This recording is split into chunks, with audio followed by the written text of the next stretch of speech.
Parabenizo a todos pela iniciativa de aderirem a esse curso virtual, que é um novo conceito em ensino, principalmente pela oportunidade, alternativa e situação de poder, dentro de sua casa, analisar questões jurídicas tão fundamentais. E nada mais fundamental, nada mais importante do que a análise do direito constitucional. O direito constitucional, muitos professores brincam, muitos professores dizem, cada um puxa para a sua matéria, mas o direito constitucional é o mais importante deles, porque é a base de todo o direito, de toda a estrutura do ordenamento jurídico. E principalmente porque todas as demais ordenações infraconstitucionais buscam seu fundamento de validade justamente na Constituição Federal.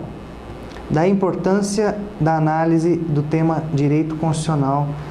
E nós vamos introduzir a matéria, quer dizer, nós vamos analisar os pressupostos de constituição do que seja o direito constitucional, o porquê da sua existência, o porquê da sua importância e qual a base que nós temos para análise de toda a Constituição, de todas as normas infraconstitucionais. Analisar direito constitucional, entre outras coisas, implica numa digressão às origens do que seja o constitucionalismo.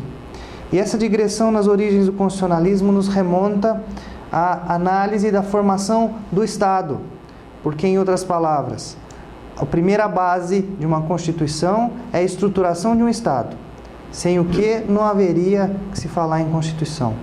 E, para se falar em Estado, nós temos que analisar que Estado implica, primeiramente, numa ordem jurídica soberana,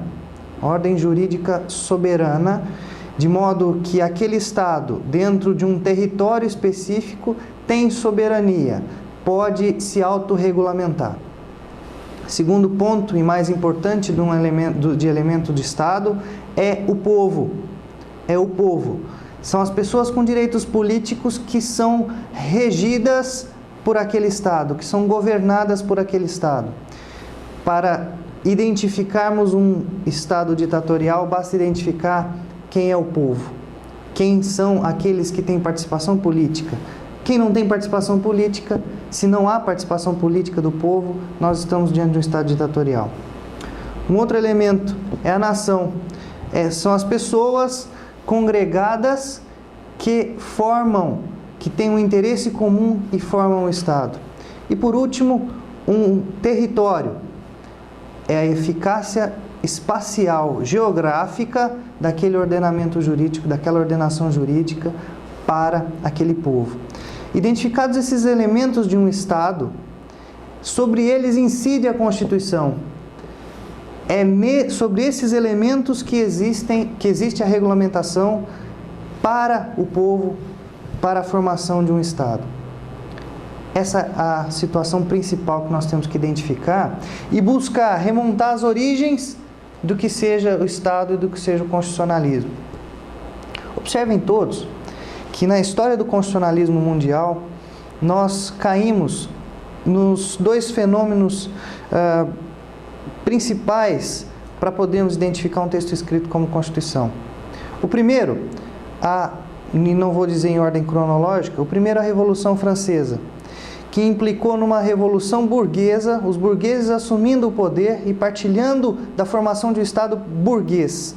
E essa formação de Estado burguês foi fundamental porque o estilo de vida burguês deveria ser garantido, sobretudo com segurança jurídica, que era o que sempre se dizia a partir de então. Precisamos ter segurança jurídica, precisamos ter previsibilidade das nossas relações jurídicas. Quer dizer, a estruturação de um Estado para aquele povo, de modo que naquele documento escrito se identificava competência de poder, né? Nós identificamos lá o poder legislativo, nós temos o Senado e a Câmara dos Representantes, um poder executivo, com o presidente da República, dos Estados Unidos, e com um poder judiciário. Nós temos essa estruturação do poder nos Estados Unidos a partir desse documento de 1787. E observe-se que há um prolongamento dessa Constituição, porque desde 1787 continua essa mesma regulamentação, essa estabilidade jurídica constitucional. E esse documento, obviamente, influencia os demais na elaboração do que seja e do que é uma Constituição. De modo que podemos identificar para uma Constituição esse primeiro elemento, que é o elemento de estrutura do Estado. É a primeira função constitucional. E a segunda função constitucional, núcleo material, núcleo forte de uma Constituição, é a garantia de direitos fundamentais àquele povo, àqueles partícipes do Estado. O Estado se estrutura e após a estruturação e com a estruturação do Estado ocorre também a atribuição de direitos e garantias fundamentais aos cidadãos, de modo que esse cidadão tenha para si minimamente condições de participar desse Estado sem que seja suprimido pelo Estado ou oprimido pelo Estado. Essa é a função dos direitos e garantias. Então, esse jogo dialético é fundamental dentro de uma Constituição. Os dois elementos, portanto, estruturação do Estado com forma de exercício do poder e, em segundo lugar, os direitos e garantias fundamentais do cidadão. De modo que com esses dois elementos nós podemos obter o que seja um conceito de Constituição. Para um conceito de Constituição nós temos uma norma fundamental de um Estado, ou uma norma fundamental de estruturação de um Estado, com atribuição de direitos e garantias fundamentais aos cidadãos. Eu acho que nós temos aí os elementos necessários para a obtenção de um conceito de Constituição. Dentro desse conceito, então, nós podemos regredir um pouco e analisar o nosso constitucionalismo. Para fazer uma análise desse nosso constitucionalismo, nós temos que analisar a formação do Estado brasileiro, como é que ela se procedeu ao longo do tempo. E analisar a história é fundamental, de modo que possamos identificar quem somos, de onde viemos e qual a nossa origem, principalmente a nossa origem do Estado brasileiro.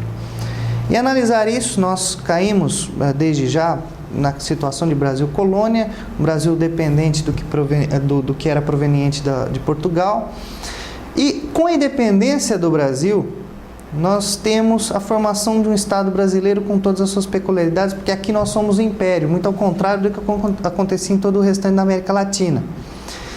E na nossa característica imperial, naquela situação de dominação, os partícipes do poder, que eram poucos, eram as oligarquias, conseguiram a formação de um Estado em torno de um imperador.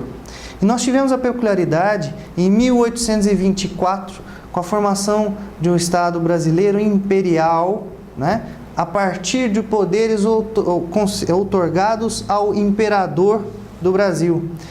Com a estruturação de um Estado, estruturação de poderes, poder judiciário, poder legislativo, poder executivo, mas a grande peculiaridade daquela época imperial com o poder moderador. Atribuição de poderes extraordinários ao imperador que poderia revogar toda e qualquer decisão que a ele chegasse. Nós avançamos na nossa história, temos movimentos de separação, movimentos de oligarquias que queriam buscar a república, o federalismo, enfim, tudo aquilo que se procedeu. Temos uma guerra do Paraguai, enfrentamos uma guerra do Paraguai em que os militares verificaram quão baixas eram as suas condições de vida, o quanto eram despreparados, etc. Cobraram isso do imperador Dom Pedro II, mas não conseguiram muitas modificações. E primeiro problema do imperador Dom Pedro II, o militarismo. Segundo problema, as oligarquias que até então o apoiavam começaram a ter problemas econômicos e perderam uma série de regalias que então tinham. Verificamos que houve uma união entre o militarismo e as oligarquias. Essa união afasta o poder do imperador, que ele passa a se tornar dispensável.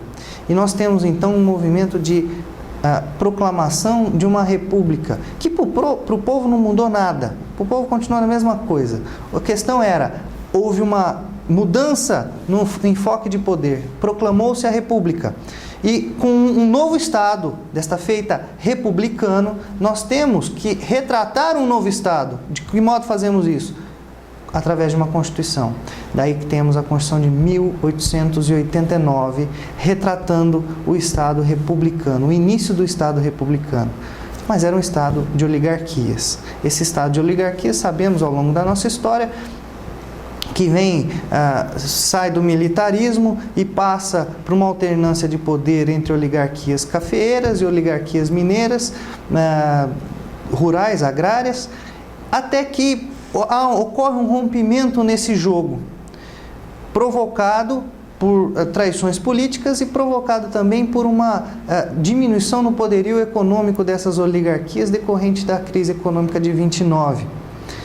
Com essa situação, nós temos a ascensão de Getúlio Vargas ao poder, a derrocada do presidente, e esse Estado de Getúlio Vargas ainda não tinha sua representação. Temos um problema aí de exigência de uma nova ordem constitucional, com o movimento constitucionalista de São Paulo, até que vem a Constituição de 1934. Só que essa Constituição não dura muito tempo, nem houve tempo para que ela se implantasse, porque Getúlio Vargas dá o golpe, institui um Estado novo, e esse golpe de Getúlio também precisa ter a sua representação, esse Estado desejado por Getúlio precisa ter a sua representação, que é obtida através da Constituição de 1937, a chamada Constituição do Estado Novo. Seguimos na história. 2 guerras mundiais, a tendência fascista de Getúlio, a ditadura, e com a queda de Getúlio, nós temos um novo Estado, a necessidade de uma nova representação, que vem com a Constituição de 1946. Essa Constituição perdura um pouco mais durante o tempo. Temos aí Juscelino Kubitschek, o seu sonho de Brasília, e com um contexto mundial de polarização, o medo do comunismo, num contexto externo, influenciando internamente no Brasil, nós temos a queda do regime democrático e a implantação de um regime do militarismo em 64. E esse regime de militares também precisa ter a sua própria representação de um Estado, aquele Estado que eles desejavam. Com essa necessidade, vem a Constituição de 1967, que é seguida por conta de atos institucionais, a necessidade de se albergar esses atos institucionais é seguida por uma emenda constitucional em 69, que modifica grande parte de seu texto. Nós sabemos que no curso da nossa história, o militarismo se esvazia, o seu modelo se esvazia, nós temos a redemocratização do país, e essa redemocratização implica também na necessidade de se criar uma Constituição que retratasse a necessidade daquela nova realidade de redemocratização, com a estruturação de um Estado combinada com a outorga de direitos e garantias ao cidadão, a atribuição de direitos e garantias aos cidadãos. Com essa nova necessidade, nós temos o nosso texto atual, ou relativamente atual, de 1988. Eu digo relativamente porque de 88 para cá tivemos 45 emendas constitucionais até essa data, 45 emendas constitucionais que modificaram esse texto. Porque a Constituição, alega-se, foi promulgada para uma realidade distinta daquela que o mundo vivia e que viveria depois com todas as alterações tecnológicas, alterações de incremento de mercados, etc. Com essas novas situações, foram necessárias as reformas constitucionais em toda essa estrutura. Muito bem, percorrida essa nossa história, obviamente com muita superficialidade, mas percorrida essa nossa história constitucional, nós percebemos que durante esse transcurso de tempo, nós tivemos uma atribuição de direitos e uma estruturação de Estado toda peculiar às épocas vividas no país, a essa nossa situação peculiar, a essas nossas necessidades, até que alcançássemos o que temos hoje, numa típica estruturação de Estado combinada com a atribuição de direitos e garantias fundamentais ao cidadão. E temos possibilidade de identificação de um constitucionalismo muito claro. Primeiro, porque temos a criação de elementos de Estado, elementos de exercício de poder, com competência de poder, os três poderes: judiciário, legislativo e executivo.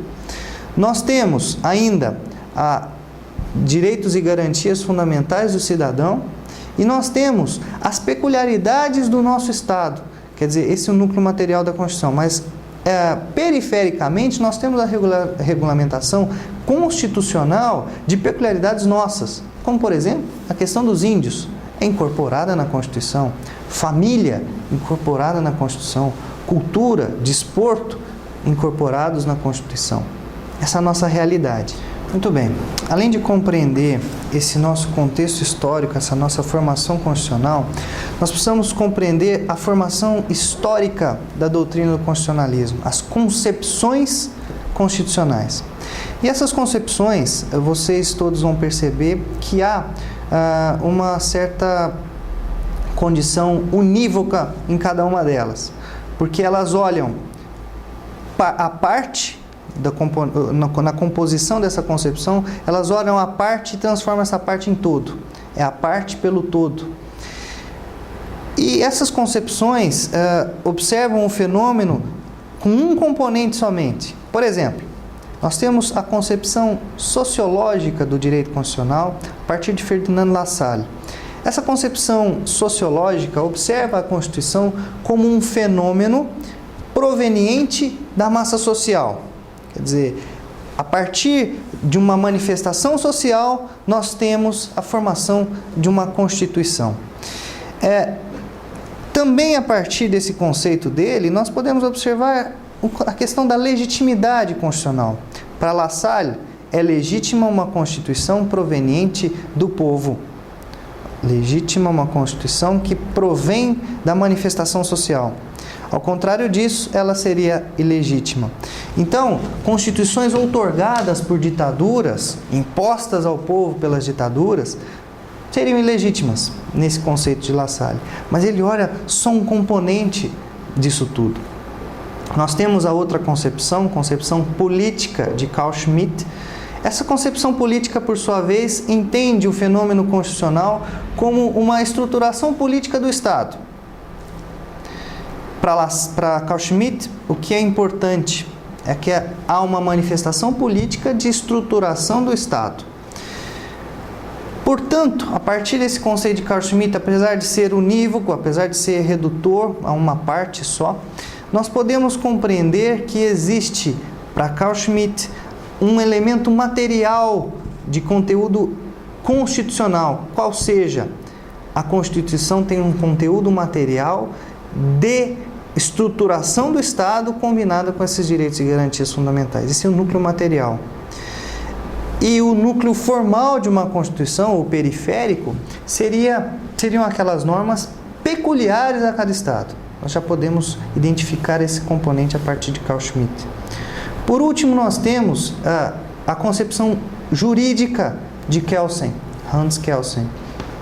Essa concepção jurídica de Kelsen isola o elemento constitucional ao positivismo kelseniano. E nós podemos identificar nele dois elementos. O primeiro, lógico-jurídico, e o segundo, jurídico-positivo. O que seria isso? Para Kelsen, nós não podemos identificar no fenômeno constitucional uma proveniência da política ou uma proveniência sociológica, uma proveniência do povo, como nos dois anteriores. Mas nós precisamos dar uma estruturação razoável ou fundante daquela Constituição.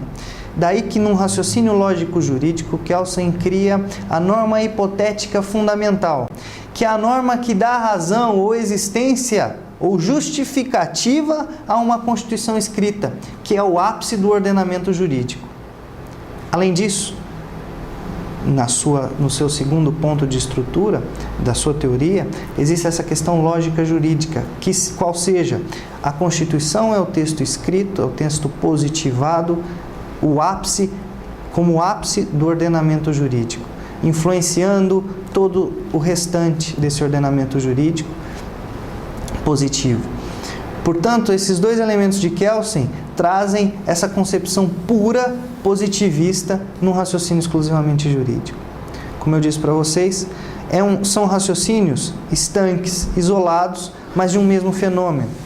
Daí que nós podemos identificar nas teorias ecléticas a combinação de todos esses elementos, de modo que tenhamos a política, a sociologia e o elemento jurídico combinados para a formação da justificativa de uma concepção constitucional que justifique justamente essa situação da existência de uma norma jurídica proveniente do povo, porque todo poder emana do povo, que possa efetivamente estruturar um Estado e atribuir direitos e garantias fundamentais.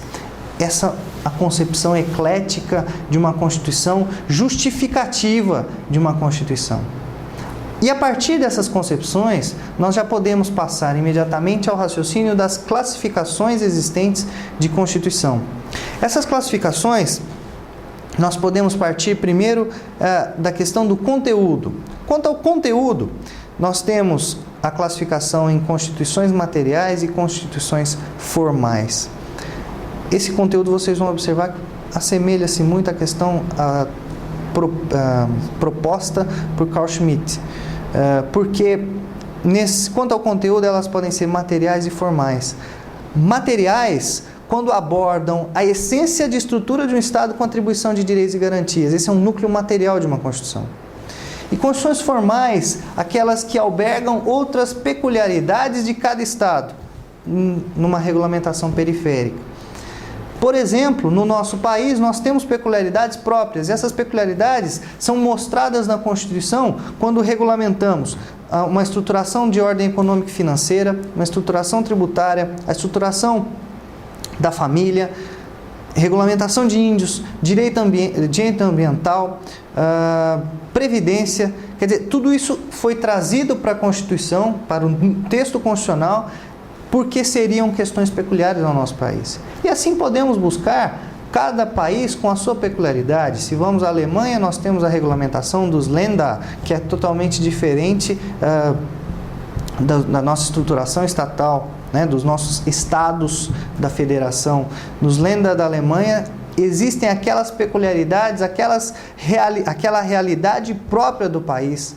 Se formos à Suíça, Constituição Suíça, nós temos a regulamentação dos cantões, porque na Suíça, além de tudo, nós temos 3 línguas diferentes num país tão pequeno, né? E assim, cada país com a sua peculiaridade. A Espanha, por exemplo, tem uma regulamentação específica na sua Constituição, por ser interesse do seu povo, do direito de criar fundações. Isso foi trazido para a Constituição Espanhola. No nosso direito, nós temos somente a questão da liberdade de associação. Isso foi trazido como direito fundamental dos cidadãos. Essa é uma classificação quanto ao conteúdo. Quanto à forma, nós podemos classificar as Constituições como escritas e não escritas. As escritas são aquelas que têm um texto escrito em que podemos identificar a estruturação do Estado e garantias fundamentais do cidadão. As não escritas, com o exemplo que a doutrina dá da Inglaterra, não tem uma forma, apesar de haver um texto escrito, uma base inicial, elas são consuetudinárias, elas se constroem a partir da formação dos costumes daquele povo. Né? É o exemplo maior, a Inglaterra, de Constituição não escrita. Quanto ao modo de elaboração, nós temos as dogmáticas e as históricas. Esse conceito se aproxima bastante da questão escrita, porque as dogmáticas são positivadas através do processo legislativo. E as históricas têm a sua formação a partir da evolução dos costumes, as consuetudinárias. Portanto, a não escrita, ela tem uma formação histórica, ela se forma de acordo com a evolução cultural de um país. Quanto à origem, nós temos as populares e as outorgadas. As populares são aquelas que, se buscarmos o conceito de La Salle, têm uma legitimidade porque são provenientes da manifestação popular. O povo, através de um processo legislativo ou através de uma manifestação inaugural de um poder constituinte e através de seus representantes, cria uma Constituição. Por outro lado, as outorgadas são impostas por um regime ditatorial qualquer. Nas nossas constituições, nós podemos identificar uma outorga em 37, com a instituição do Estado Novo do Getúlio, e também em 67, com a Constituição do Militarismo. Temos ainda, quanto à estabilidade. Quanto à estabilidade, nós temos as constituições rígidas, as constituições flexíveis e as constituições semirrígidas. As constituições rígidas têm essa classificação uma vez que atendem a um processo peculiar de alteração do seu conteúdo, quer dizer, é um processo com solenidade maior, é complicado de se modificar aquele texto. As constituições flexíveis não têm propriamente uma solenidade maior de alteração. Isso é uma solenidade simples, equivalente à legislação infraconstitucional. E as constituições semirrígidas combinam os dois critérios. Um núcleo da Constituição é complicado de modificação e outra parte da Constituição é muito fácil, modifica-se como na legislação infraconstitucional. Portanto, a partir da estruturação dessas concepções, nós podemos partir para a análise de um outro ponto fundamental no âmbito constitucional, qual seja a questão do poder constituinte, o poder inaugural de uma Constituição. E esse poder constituinte foi identificado primeiramente pelo abade Sieyès, francês, que identificou que para a formação de uma Constituição era necessária uma manifestação inaugural de um povo. Identificou o fenômeno chamado poder constituinte, que é uma manifestação social, da manifestação soberana da vontade das pessoas, que faz nascer esse núcleo social estruturado na forma de Estado. Essa manifestação inaugural proveniente do povo. E aí buscamos o conceito de La Salle para identificar a legitimidade da Constituição na formação desse poder constituinte. Portanto, o titular de um poder constituinte é o povo. Todo poder emana do povo.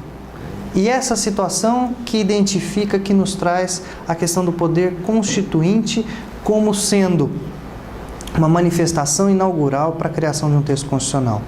Essa manifestação para a criação de um texto constitucional, a doutrina foi elaborando, foi evoluindo e identificou duas situações: o poder constituinte originário e o poder constituinte derivado.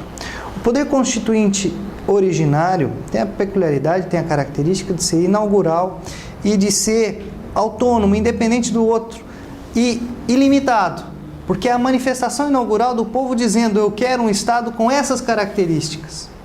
A manifestação do poder constituinte nos Estados Unidos em 1787 foi de estruturação do Estado, com aquela manifestação desde então, que foi muito pouco alterada ao longo do tempo, ao longo da história americana. No nosso caso, nós tivemos uma manifestação constituinte de um poder constituinte em 1988, com a necessidade, 87, vamos regredir no tempo, com a necessidade da redemocratização no país e uma Constituição que retratasse fielmente a nova concepção de Estado que nós brasileiros pretendíamos. Então, como era uma manifestação inaugural, tudo era possível, era ilimitada essa manifestação. Porque o poder constituinte originário é justamente isso, a nova concepção de um Estado. Então, essa manifestação originária não tem limitações, senão aquelas ideológicas de uma nova concepção de Estado, aquilo que o povo quer, ou os seus representantes do povo querem, e uma inauguração de uma nova ordem jurídica. Ao contrário do poder constituinte originário, o poder constituinte derivado, essa nova manifestação, pelo próprio nome, tem características de subordinação ao poder constituinte originário. Quer dizer, ele não pode ultrapassar aqueles limites impostos pelo próprio poder constituinte originário.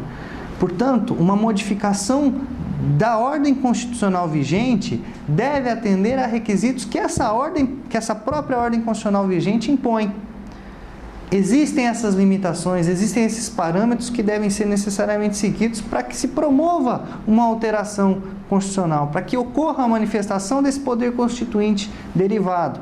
E essas limitações de diversas ordens, se não obedecidas, implicam numa contraposição da manifestação do poder constituinte derivado em relação ao poder constituinte originário. E essa contraposição, essa antinomia, implica numa inconstitucionalidade, quer dizer, numa incompatibilidade dessa modificação constitucional em relação à manifestação originária do poder constituinte. Nós temos isso presente, porque nós temos uma Constituição, fruto de um poder constituinte originário, e nós temos, como já disse no começo da nossa aula, 45 emendas constitucionais que modificaram esse texto constitucional originário. Essas 45 modificações são manifestações do poder constituinte derivado. E por serem assim, devem necessariamente atender às limitações impostas pelo texto constituinte original de 88, sob pena, obviamente, de inconstitucionalidade. E quais são essas limitações? Quais são essas limitações? Nós temos limitações de 4 ordens. As primeiras são limitações temporais, porque nós temos no artigo 3º do ato das disposições constitucionais transitórias a possibilidade, ou tivemos a possibilidade de uma revisão constitucional a partir de 5 anos da promulgação da Constituição. Então, houve essa possibilidade de revisão constitucional a partir desse artigo 3º do ato das disposições constitucionais transitórias. Observemos que isso ocorreu, porque após 5 anos da vigência da Constituição Federal era possível essa revisão com voto de maioria absoluta dos membros do Congresso, Câmara e Senadores, Câmara e Senado conjuntamente, com voto de maioria absoluta. Isso ocorreu, mas foi muito superficial e não atendeu a contento às necessidades do país na época. Outro tipo de limitação são as limitações circunstanciais. Em determinadas circunstâncias é impossível, sob vigência de determinadas circunstâncias, é impossível que ocorra modificação no texto constitucional, sob pena de inconstitucionalidade. Portanto, se estamos diante de intervenção federal, estado de defesa e estado de sítio, não é possível ocorrer a modificação do texto constitucional. Isso nós obtemos a partir do artigo 60, parágrafo 1º da Constituição Federal. Por que isso? No estado de defesa, ocorre movimentos sociais que implicam instabilidade institucional no país. E pelo artigo 136 da Constituição Federal, o presidente pode decretar estado de defesa.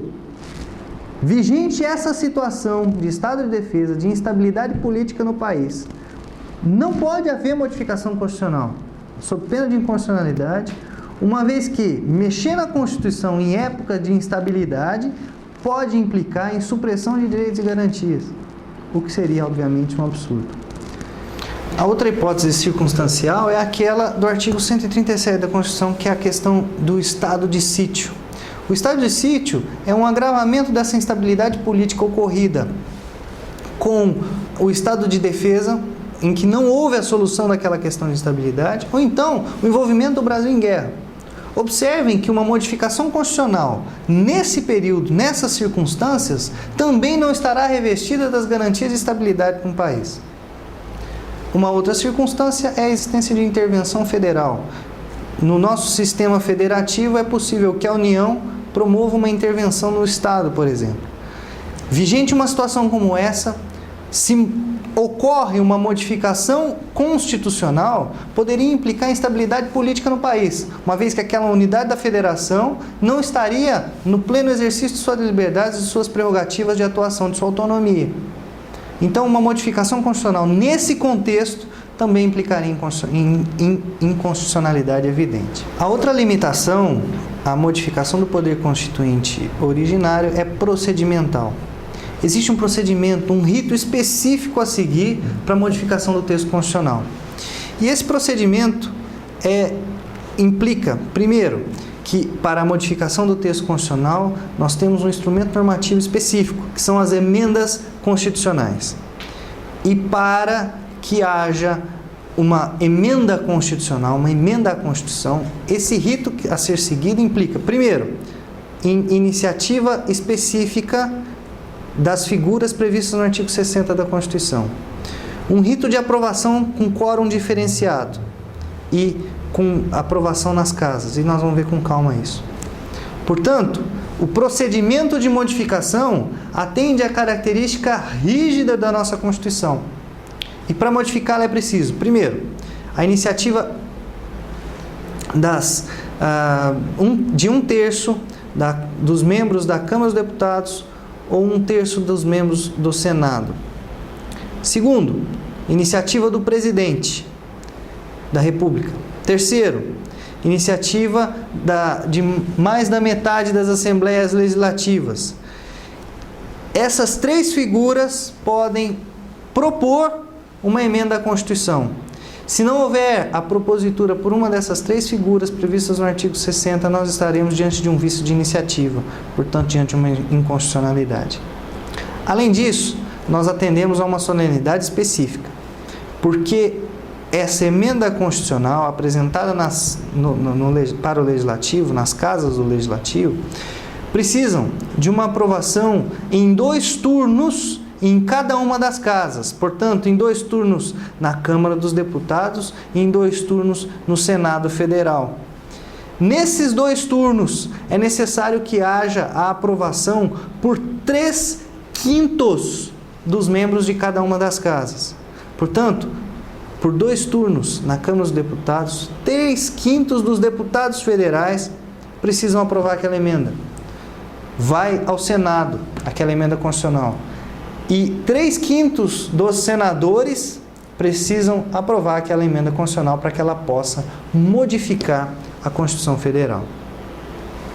Por último, nós temos as limitações materiais, as limitações de conteúdo de uma emenda constitucional. Quais são essas limitações? Nós temos de 2 ordens: as limitações explícitas e as limitações implícitas. As limitações explícitas, a alteração do texto constitucional originário, então, poder constituinte originário, são aquelas previstas no artigo 60, parágrafo 4º da Constituição Federal. E não pode haver modificação do texto constitucional que implique, por exemplo, em modificação do sistema federativo do Brasil, que implique supressão ou abolição do voto direto, secreto, universal e periódico. Não pode haver uma emenda constitucional que implique em modificação da separação dos poderes, quer dizer, poder executivo, poder legislativo e poder judiciário. E não pode haver uma emenda constitucional que implique em supressão de direitos e garantias fundamentais do cidadão. Qualquer emenda constitucional que agrida a qualquer desses dispositivos do 60, parágrafo 4º, quer dizer, que implique direta ou indiretamente na modificação de conteúdo, desse conteúdo da Constituição Federal, nós estaremos diante de uma evidente inconstitucionalidade. Assim, nós podemos exemplificar com hipóteses de supressão do voto, por exemplo. O voto, o sufrágio universal, é um direito fundamental, um direito político fundamental de todos nós, que é a forma de possibilidade de escolher os nossos representantes, a forma de exercício desse poder. Qualquer emenda tendente a abolir esse direito de voto seria inconstitucional. Agora, nós poderíamos ter uma emenda, por exemplo, que modificasse esse direito, que trouxesse, por exemplo, a facultatividade do voto. Nós não estamos abolindo, nós estamos tornando facultativo, estamos criando alternativas de voto que permita a pessoa escolher se vota ou não. Aí é uma opção política. Outra situação seria, por exemplo, a modificação da forma federativa. Nós modificarmos a Constituição tirando atribuições que retirem dos estados a sua autonomia na atuação dentro da federação. Se criássemos isso, se fizéssemos isso, estaríamos diante de uma emenda, obviamente, inconstitucional. Isso ocorre muito no campo tributário e vocês provavelmente vão ver nas aulas disso daí. Agora, nós temos, essas são as limitações explícitas, quer dizer, a Constituição explicitou isso daí. As outras limitações são as limitações implícitas, que são aquelas decorrentes de um raciocínio lógico, que seria, por exemplo, absolutamente inconstitucional suprimir o próprio artigo 60, que é o artigo que dispõe sobre as iniciativas, sobre o procedimento, sobre as cláusulas pétreas, essas cláusulas impossíveis de modificação.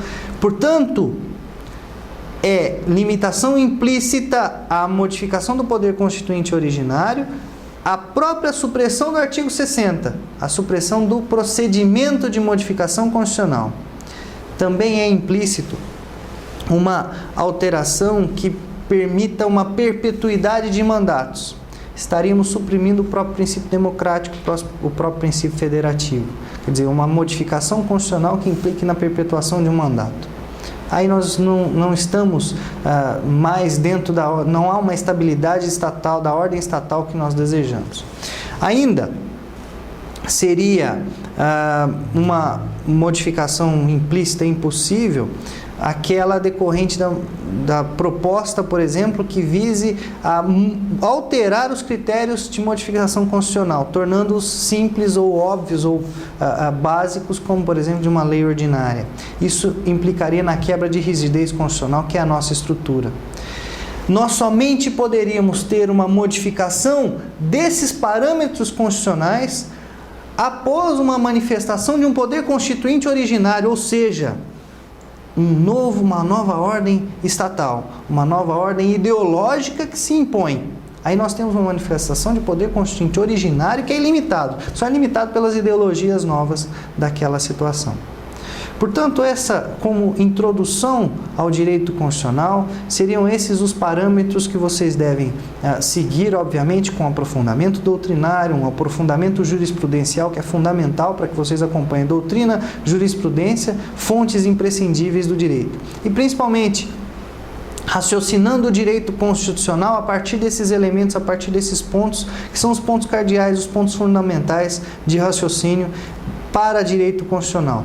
E, seguindo as matérias, esses pontos orientarão para todas as outras questões que serão discutidas. Muito obrigado.